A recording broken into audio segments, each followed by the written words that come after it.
साथियों नमस्कार। आज हम भारत सरकार के आईटी मंत्रालय द्वारा भारी पैमाने पर सोशल साइटों के अकाउंट ब्लॉक करवाए जाने के मुद्दे पर चर्चा करेंगे। अमेरिका स्थित अल्पसंख्यक पैरोकार समूह को भारत में एक्स, पहले का नाम ट्विटर, पर ब्लॉक कर दिया गया। भारत स्थित इंटरनेशनल फ्रीडम फाउंडेशन ने भारत सरकार के सोशल अकाउंट ब्लॉकिंग के तरीकों पर सवाल खड़ा किया है। हिंदू फॉर ह्यूमन राइट्स और इंडियन अमेरिकन मुस्लिम काउंसिल भारत में अल्पसंख्यक और जाति के मुद्दों पर काम करने वाले दो अमेरिकी बेस्ड संगठनों को एक्स पर ब्लॉक कर दिया गया है। भारतीय अमेरिकी मुस्लिम परिषद IAMC और Hindu for human rights HFHR ये दोनों अमेरिकी बेस्ड गैर लाभकारी संस्थाएं हैं जो अक्सर भारत में अल्पसंख्यक और जातीय अधिकारों के मुद्दों पर भारतीय राजनीतिक नेताओं के रिकॉर्ड की आलोचना करते रहते हैं। उनके एक्स के अकाउंट को भारत में रोक दिया गया है। उन्हें रविवार को ब्लॉक कर दिया गया। एक्स एक सोशल मीडिया प्लेटफॉर्म है जिसे पहले ट्विटर के नाम से जाना जाता था।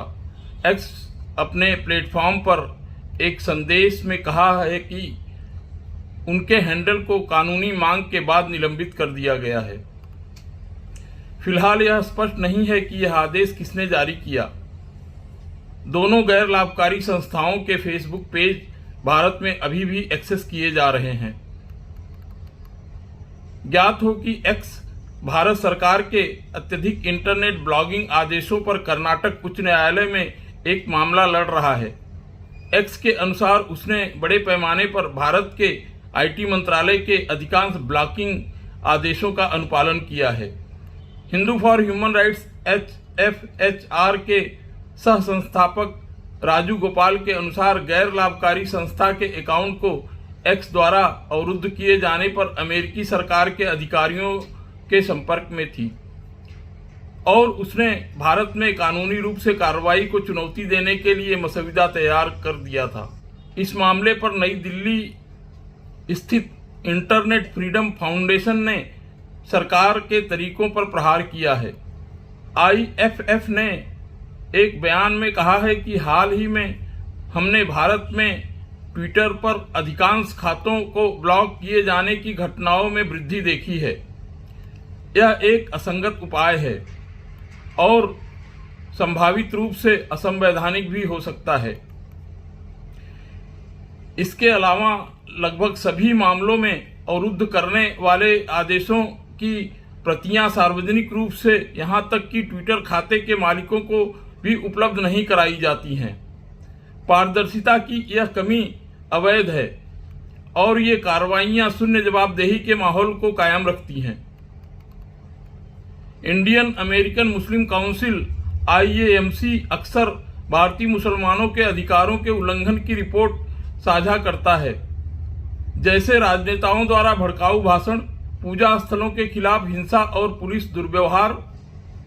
HFHR जाति के आधार पर भेदभाव के स्पष्ट निषेध की वकालत करने वाले संगठनों में से एक रहा है, जिसके परिणाम स्वरूप एक विधेयक आया जिसे अमेरिकी राज्य कैलिफोर्निया के गवर्नर गेविन C. न्यूसॉम ने वीटो कर दिया था। भाजपा नेताओं ने विदेशी हस्तक्षेप के आरोपों के साथ इंडियन अमेरिकन मुस्लिम काउंसिल IAMC और Hindu for human rights HFHR की पक्षधरता पर प्रतिक्रिया व्यक्त की है। उदाहरण के लिए महिला एवं बाल विकास मंत्री स्मृति ईरानी ने अपनी अमेरिकी यात्रा के दौरान पूर्व कांग्रेस अध्यक्ष राहुल गांधी के HFHR के साथ संबंधों को उठाया और कहा कि इन संगठनों को अमेरिकी अरबपति जॉर्ज सोरोस के फाउंडेशन से धन मिलता है।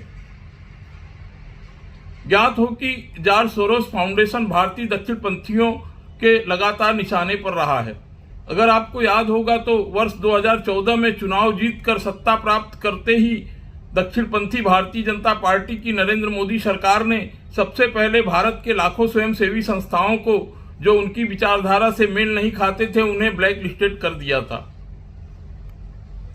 इतना ही नहीं, मोदी सरकार ने उन तमाम अंतर्राष्ट्रीय स्वयंसेवी संस्थाओं के कार्यप्रणाली में अड़ंगा डालकर अथवा फेरा और प्रवर्तन निर्देशालय के माध्यम से भारत में कार्यालय बंद करने को मजबूर कर दिया था।